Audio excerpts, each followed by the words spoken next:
Oops. Okay, we're still reading. So we're still reading the laws of the employee. It's part of those Maimonides. It's 13 chapters of Sechirut. Sechirut it's interesting in Hebrew. The same word is for renting an object. Socher, you're renting an object, or working for somebody. Then you're rented in the sense that you're working for payment, as opposed just like renting an object, you're giving the object for payment. In any case, the last two chapters, we're really at the second to last chapter, and we were discussing the laws that the owner has to allow the employee to eat in certain circumstances, to eat the produce upon which he is working. And there's some restrictions, of course, but that's the general mitzvah. So it appears in the written Torah explicitly. By the way, next chapter, which we may get to today, you have the same law about an animal. We alluded to it last week as well, but we'll read it inside this week.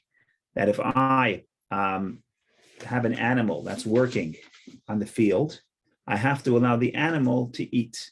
And I can't muzzle the animal with stuffing its mouth, because that's just a verse. You may not muzzle an ox while he is threshing. So we're going to read the laws about that in chapter 13. We're still in chapter 12. We discussed this at some length. But it's never simple, so we always find ways to complicate. And now we're going to read one law of Maimonides, and we're not going to spend too much time. I just want to show you inside the Talmud how much space it takes up, and there's a tremendous amount of discussion to figure out this specific law. And it's not just a specific law of what am I allowed to do. This law, I guess, is determined by the question, how do I define this permission from the Torah to get to that the Torah allows the employee to eat? What is the definition of that permission? Is he entitled to it? Is it for his pay? Is it like payment? Is it just a gift? So that will determine the parameters of the law. Once we define what exactly the definition of this law is, then we can figure out the parameters. So that's the goal, at least for the beginning of today. And then we may get into chapter 13, where we start thinking about the animal eating as well.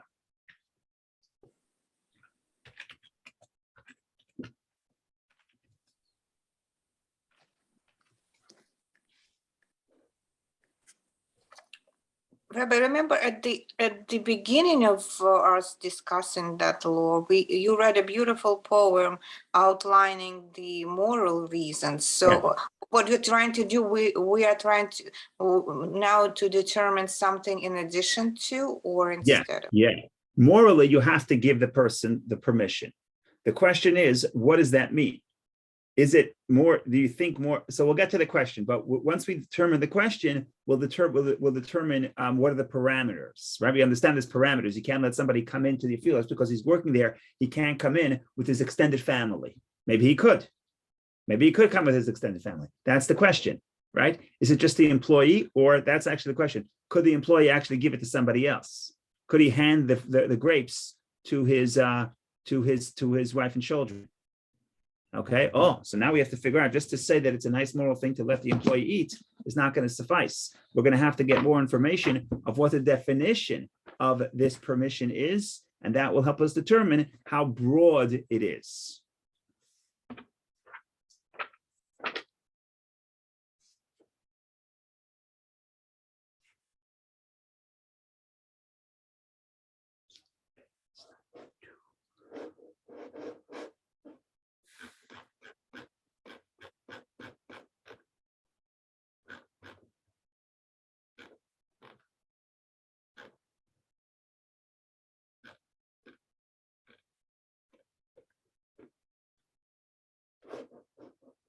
Okay, so we'll go straight to the Talmud, and then we'll see how Maimonides rules. I really want to get to the question, how the Talmud defines the question, and then we're not going to study the whole time. There's literally 2 pages trying to prove answers to this question, and ultimately we get to a conclusion. But the point here is that throughout the journey, we also derive many other laws that are actually codified in the Maimonides. But I don't know that we have time. I don't know that we want to get into that level of detail, but we'll read a little bit and we'll see what happens. But the first question is actually most interesting, because that's where the definition the question is laid out and the definition of the possibilities are laid out. Okay, here we go. The journey begins. So we read as follows. Ibaya lahu. A dilemma. Let me just set myself up here. I can see what's going on. Okay. A dilemma was raised before the sages. In the case of a laborer who eats while performing labor, right? That we know the laborer is allowed to eat. That's what the Torah says in explicit verse. Does he eat from his own property? Let's skip the unbold just to get the language because this is commentary. Or does he eat from the property of heaven? Meaning to say, I'm the employee. Torah says I'm allowed to go into my neighbor's field to work. I'm allowed to eat his grapes. Am I eating my own grapes? In other words, it's something I am entitled to, or it's something that I am not entitled to. Why am I eating it? I'm eating it. It belongs to the property of heaven. In other words, God gifts it to me. In other words, it's not something I'm entitled to, but it's a gift, right? There are many parts of the produce that the owner cannot eat. He has to give tithe to the priest, to the Levite, some years to the poor, right? These are gifts, sort of, they belong to heaven. But it's not that the person is entitled to eat it. So that's the question. And what is the ramification? That we'll see in the next paragraph. So let's read it again. So we'll read also the commentary. A dilemma was raised before the sages. In the case of a laborer who eats while performing labor, does he eat from his own property, i.e., is the food he eats in addition to his wages and therefore considered his private property? And you say in addition, we mean, I don't know why they translate in addition, it means part of his wages. Part of your wage, when somebody says, could you work for me and harvest the field? And he says, I'm going to pay you $10 an hour. But part of that, the unspoken agreement is you also get to eat. So that's considered my wages. Oh, so if it's my, so I'm eating when I eat my grapes, it's my own wages. So it belongs to me. In other words, in the language of the Talmud, he eats from his own, mishalo, he eats from his own. Or does he eat from the property of heaven? In other words, perhaps the Torah granted him the right to eat the food with which he works as a special privilege, but it does not belong to him. In other words, Torah gives you a gift, but it does not belong to you. These are the two sides of the question. What is the everything question is not just sitting wasting everyone's time. If there's a question and it's a philosophical question, am I eating what I'm entitled to, part of my wages, or am I eating a gift from the Torah, from God? What's the difference? So they're not going to ask the question if there's no ramification. So anytime you have a philosophical question, you have to ask in the language of the Talmud, the mai nafka mina. What emerges from this dispute? What emerges from these two possibilities? Right? It's not just we're here to say, what's the definition of this? Is it, am I eating my own grape or am I eating the grape that heaven gave me? There has to be a ramification, otherwise we're wasting that time, right? We're very practical in that sense. So in Aramaic, you say the mai nafka mina. What comes out of this? What comes out of this question? If nothing comes out, then it's not important, right? It's only important because to test whether it's a real question is there a ramification between these two possibilities? So what is the ramification? So the Talmud continues, the mai nafka mina. What's the difference? What's going to come out? What's going to emerge from this question of the two ways of looking at it? So the Talmud continues. What is the practical difference? The Gemara asks, what is the practical difference raised by this dilemma? The Gemara answers, the difference is in a case where he says, I myself will not eat, but I will give the produce to my wife and children. I don't like grapes, but you know what? Happens to be my wife and children are here. So instead of me eating the grapes, I'll hand it to them. So now this is a question, am I allowed to do that? In other words, is it just exclusively for me? Or could I give it to my family? So here, the two questions of the two sides of the question of whether or not the worker, the employee working, is he eating his own, something that belongs to him? Do the grapes belong to him? Are they his own wages? Or is it just a gift from heaven? So let's spell this out. The Gemara answers, the difference is in a case where he says, I myself will not eat, but I will give the produce to my wife and children in my stead. If you say that he eats from his own property, in other words, the grapes are basically my payment. In addition to the payment, is that this is considered as my payment, something I earned, something I'm entitled to. So then we give them the food as it belongs to him. then yes, of course, if it belongs to me, what's the difference if I eat the grape? If it belongs to me, I can give it then to whoever I want. I can give it to my family. But if you say that he eats from the property of heaven, the merciful one, that's how you say God in Aramaic, Rachamana, the merciful one. The root is Rachamin, compassion. The merciful one entitles the laborer himself to eat, but the merciful one does not entitle his wife and children to do so. So then the question is, what then is the halacha? In other words, if you say that the fact that I'm allowed to eat the produce is something that I've earned, it's just like the payment. So my payment, you can't restrict what I do with my payment. Just like you pay me, I can do whatever I want with the money. So if the grapes that I can eat while harvesting is considered something that I earn, part of the wages, then if it's my own wage, I'm eating my own reward, then I can give it to whoever I want. But if you say, no, you're not entitled to this, is not your wage, you're getting paid $10 an hour, right? So you're not really entitled to the grapes. The fact that you get grapes is because God gives you a gift because you're working, and if you're working, you should deserve to get it. As Vicky said, we discussed the morality in the past weeks. Okay, so God gave it to the worker. God never said He's giving it to you to give to your children or to your wife. So that's the ramification. So what do we have? We have a philosophical question. Am I eating? When the Torah says I'm allowed to eat the grape, am I eating? I don't want to say philosophical. It's a question of definition. What's the definition of this mitzvah? Is it that the Torah says that the grapes that I can eat become my payment? They're mine. I'm eating from my own. If I'm eating from my own, I can distribute it to other people. If I'm not eating from my own, if I'm eating from heaven, then I can't give it to other people. Okay, makes sense? The two sides of the question are clear? Makes sense. Well, the second side of the question implies that it should be a limit to how much I can give, because if it's mine, I mean, if the owner goes to the same vineyard and eats, he also eats from the grace of the merciful one, right? Okay. So let's stop right here.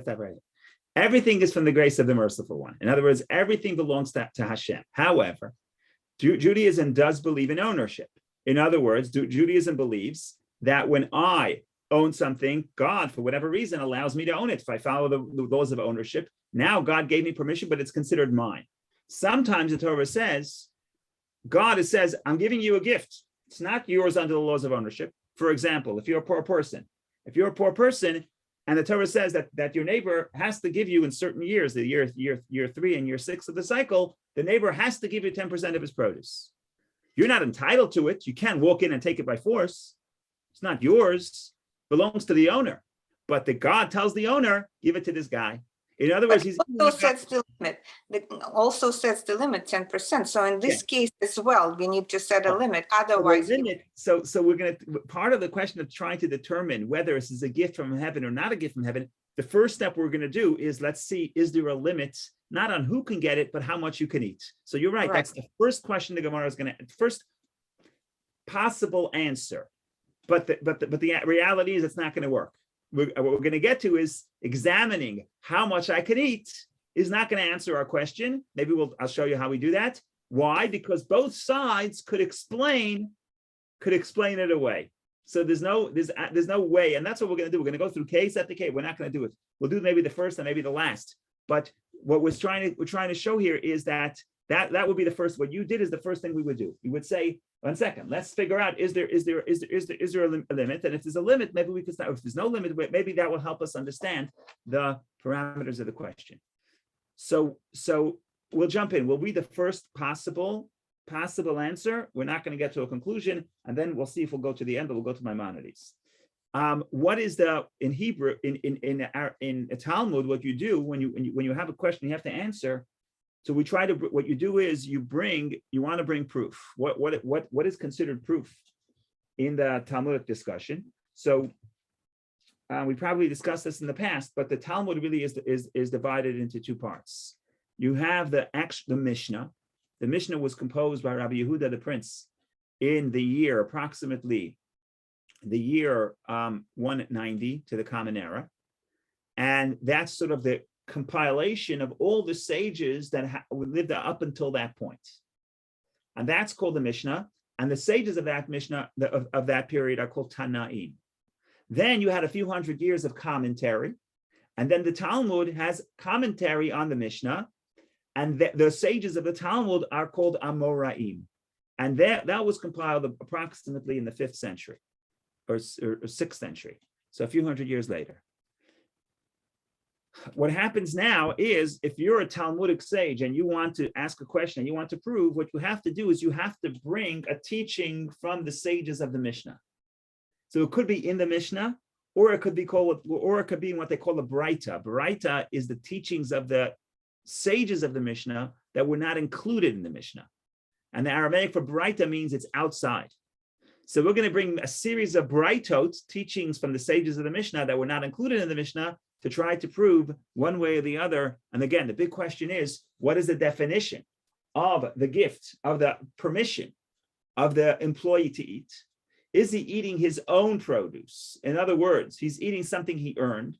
And when the Torah says you can eat grapes when you're harvesting your friend's field, or you can eat the kernels when you're harvesting your friend's field, or eat grapes when you're harvesting the vineyard, you are entitled to that like it's your wages. And if it's your wages, you should be allowed to give it to your family. Or we say no. We say it's not wages. Torah, for whatever reason, says you, Mr. Worker, you get to eat. So that means the worker can't give it to everybody else. So that's the question, and we're going to start the journey. Oh, what was I going to say? I was going to say the language the Torah, that the Mishnah uses, the Talmud uses, is tashma, come and listen.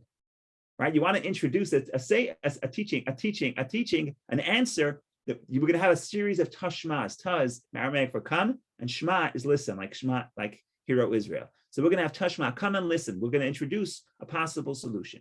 So here we go.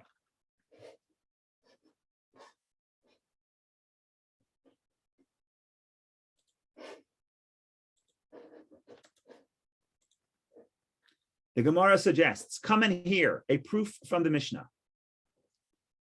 So this is a proof that was actually mentioned in the Mishnah. I think we mentioned this last week. You remember last week we said, I'm pretty sure we said it last week. Let me just double check.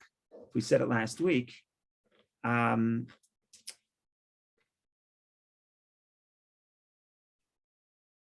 we said it last week. If you look at number 11, second half of 11, we said, a worker may eat even a dinar's worth of cucumbers or dates, even though he was hired to work only for a silver ma'ah. In other words, the worker, there's no restriction on how much he can eat. He can eat enough fruit that would actually be much more value than the value he's giving the owner. Right? You're hired to do work, and my work is worth $10 an hour, but I eat fruit that's worth $100. Right? So what's the point? Nevertheless, you're allowed to. There's no restriction on what you could eat. Nevertheless, the Mishnah says, Maimonides quotes the Mishnah, nevertheless, we teach a person not to be a glutton, so that he will not close the doors in his own face. Right? If I get the reputation that I'm the employee, I show up and I start eating, and I eat the most expensive fruits, and I end up eating more than the value I produced for you, no one's going to hire me. So basically, we don't want the person to lock the doors in his own face. So we tell him that you cannot eat. That's the teaching we read last week, I'm pretty sure, and that comes from the Mishnah. Now we're quoting that exact Mishnah. So let's flip the page. Quoting that exact Mishnah, the Gemara suggests a proof from the Mishnah. A laborer may eat cucumbers, and this halacha is even if the amount he eats is equal in value to a dinar, or he may eat dates. And this is the halacha, even if the amount he eats is equal to the value of a dinar. In other words, I guess cucumbers were expensive. You can eat cucumbers and dates, even if you're eating much more than the value you're producing. So that's the Mishnah. Now the Talmud says, let's analyze this for a second. If you say that he eats from his own property, is it possible that he was hired for 1/6 of a dinar, and yet he may eat an amount worth a whole dinar? Would the Torah have granted him ownership over such a large sum relative to his wage? So what's the Gemara saying here? The Gemara is saying, what's the Gemara saying? Let's see, you're telling me, right? One side of the question, we said maybe the permission you have to eat is considered wages, it's yours, and therefore you can distribute it to your family. 1 second. So you're saying this is wages, it's reward for your work? Talmud says that would make no sense. Why? Because if it's wages, there has to be some limit. It makes no sense that a reward for work, you get to eat things that are worth much more than the value you're producing. It's not in sync. And the whole idea of wages, it's in sync with what you're producing. So seemingly, like Vicky pointed out, this idea that there's no limit of how much I can eat would prove that it's not classified as wages. It's classified as a gift from heaven. So God can give you any gift you want. And if so, we have a proof that it's not wages. And if it's not wages, you can't give it to your family. So this would be the possible proof. But the other side will wiggle out and say, no, it's not conclusive proof. I remember, if you want to refute one of the possibilities, you have to bring conclusive proof, right? It's not enough to say, I like this position better. If you want to prove, it has to be conclusive. Gemara says it's not conclusive. Why not? Because the other guy could still back out. He can wiggle out of this. How could he wiggle out of this? He could say like this. The Gemara refutes this argument. Rather, what then will you say? Will you say that he eats from the property of heaven? Ultimately, in that case, too, he was hired for 1/6 of a dinar, and yet in practice, he may eat an amount worth dinar. Rather, what have you to say? That the merciful one entitles him to eat more than his wages. Here, too, one can likewise say that the merciful one entitles him to possess more than his wages. What is the Talmud saying? Talmud saying is like this. Okay, so what are you telling me? You're telling me it's not wages because it's out of proportion to his work. So what is it? Is God gifting him? But again, that gift is not in proportion to his work. It would make no sense. Why would God gift him something out of proportion to his work? Oh, because God decides that it's the nice thing to do to let the employee eat without restriction. Okay, so God can do the same even on the side of its wages. In other words, long story short, even if it's classified as wages, you could still say God is being kind and saying that you earn the right to eat without restriction. Honestly, personally, I think the question is better than the answer. So I think it's actually a good proof that it's considered wages, but it's not conclusive, because the point here is the other side, it's also is a problem. In other words, any way you look at it, you have to say, look, there's a law here. We're letting you eat. We're not putting a limitation on it for whatever reason. So what are you saying? You're saying that proves that it's not wages. The other side would say, 1 second, if God, and it proves it's a gift from God, but because you're a worker. But even that doesn't make any sense, because why would God gift you because you're a worker in an unrelated way to the amount of work you're producing? Okay, so it's a unique law. It's a unique law that God that you're allowed to eat without restriction. So maybe it could still be classified as wages. God wants the wages to be in a way that you could eat without restriction. That's what he says. I don't love that answer, but it doesn't matter. It's not about me. It's about, I could still insist that it is considered wages, and so on and so forth. We go on and on and on, and every step of the way we learn more and more laws about this process. So we're not gonna go through all of them. I'm just trying to go all the way to the end to see if there's a conclusion. I think there is a conclusion. If not, we're gonna just read it in Maimonides.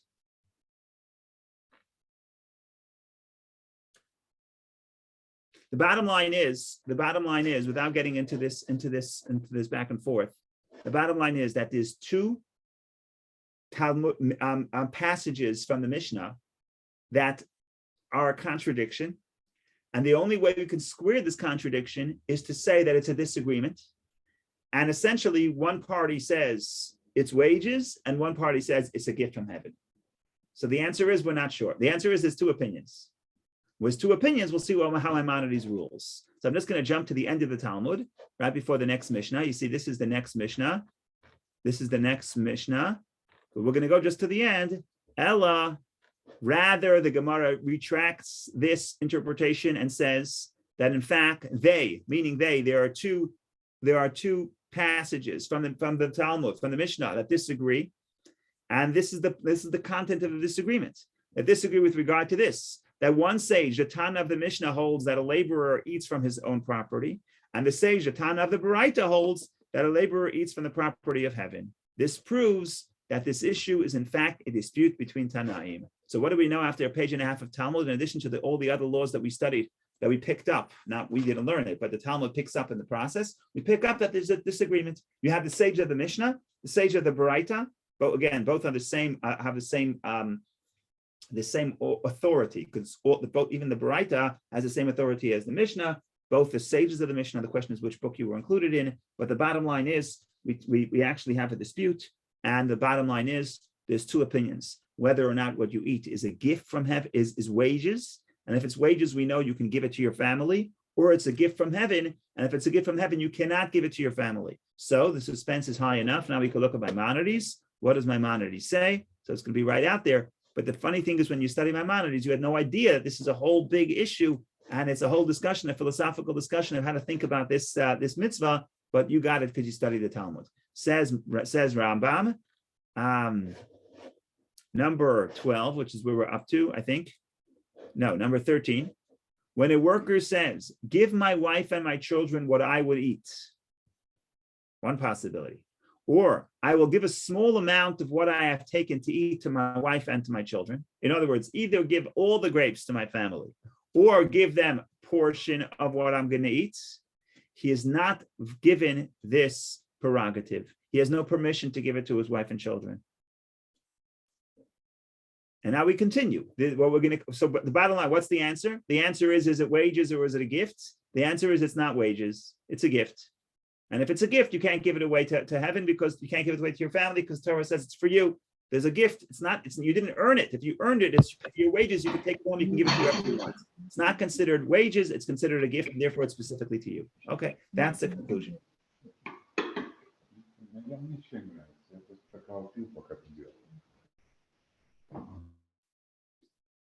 Okay, let's continue. Just a few more lines, and this is something that came up during the discussion of the Talmud, which we didn't get to. Even when a Nazarite who is working with grapes says, "Give some up to my wife and children," his words are of no consequence. What's a Nazarite? A Nazarite is somebody who takes an oath and says, "I'm not going to drink wine." Really, it's not just wine. I'm not going to drink wine, or I'm not going to eat any product of the grape. So a Nazarite is not allowed to eat grapes or wine. Happens to be the Nazarite also has to make a living. So it's the season of the harvest. So they hire him to harvest the grapes. So what are you going to say? You can't give it to your family, eat it yourself? The guy says, "What do you want from me? I'm a Nazarite. I can't eat it myself.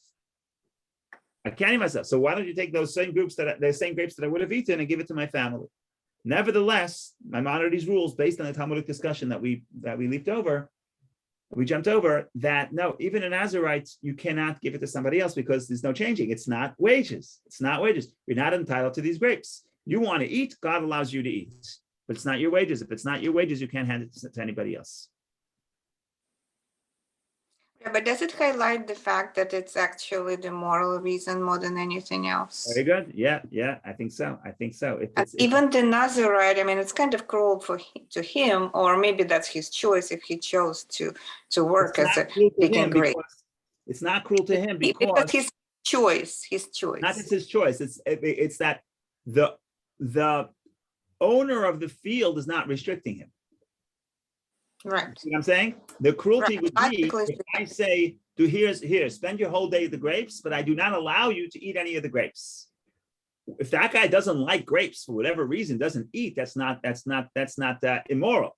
And if I don't eat grapes because of my religious conviction, and that's what he did, he's making an oath to God, that's your issue. I am not restricting the owner, meaning the field owner, the owner of the orchard or the vine, the vineyard is not restricting the Nazarite from eating. So therefore, I would not classify that as cruelty or immoral. I have no problem. You want to eat, you eat. Oh, you don't want to eat? Okay, that's your problem.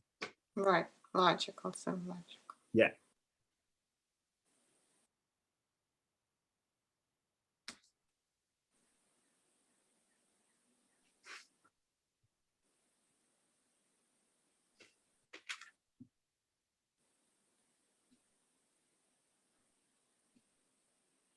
It's beautiful also in a sense that how much time is spent arguing that point and nuancing that moral dilemma. I mean, that's so beautiful. Yeah, I like the answer. I don't know if a secular ethics does the same thing with every single little thing. I don't know, not an expert. No one gets as detailed as the Talmud. I think I like the answer. I mean, look, Maimonides rules that it's a gift from heaven, but the point here is, it's wages, it's a problem. If it's wages, it can be negotiated, right? So there could be limited, right? The fact that so many laws here indicates that it's a gift. For example, the first law that we said, the first law that Talmud says that there's no limit how much you can eat, right? So it's not inconclusive proof, but I still think it's not a bad proof.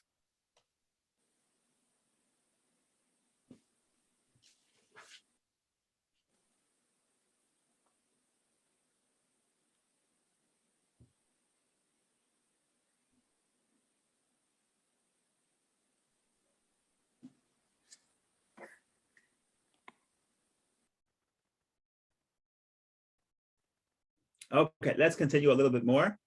We'll do one more passage, and then maybe next week we'll do the animal eating, and then we move on to the next subject. Okay, so we'll do one more short passage. A very interesting idea of whether or not a person could agree to waive the right to eat the produce. So here it gets a little tricky. It's not such a simple law to understand, but we'll give it a shot. In other words, it's not so simple. We understand what the law is saying. It's not so simple to find a consistency with what we were saying up till now. We'll give it a shot. When a worker and his wife and his children and his slaves or servants were all employed to work with produce, right? This is before there were no child labor laws, right? You show up and you say, we're gonna work, the entire family, right? It's me, my wife, my children, my servants, we're all gonna work for you, and you are going to pay us. Okay, but now, what happens if the patriarch of the family says, we'll make a deal. We're going to make a condition. You're going to stipulate that we are not going to eat the grapes. Okay. So let's see what happens. And the worker stipulated that neither he nor his members of his household should not partake of the produce. They may not partake of it. In other words, you could agree not to give up this gift from heaven. What's interesting is as follows. When does the above apply? When they are past majority. In other words, the children are above 13 years old. Because they are intellectually mature, responsible for their decisions, and willingly gave up the right the Torah granted them. If, however, the children are minors, their father cannot pledge that they will not eat, for they are not eating from his property, or from what the employer grants them, but rather from what they were granted by God. So this is the consistent before to what number 13. So God gives me permission to eat from the produce. I still have the right not to eat. So I could say, I'll make a deal, I'm not going to eat the grapes. Okay. Now, my family is here, my children, adult children, wife, even servants, adults. If I say, look, we're going to agree not to eat the grapes, that's binding upon them. Why? Because they understand, they have intellectual maturity, so they understand what I'm saying, and they agree. By their silence, they agree.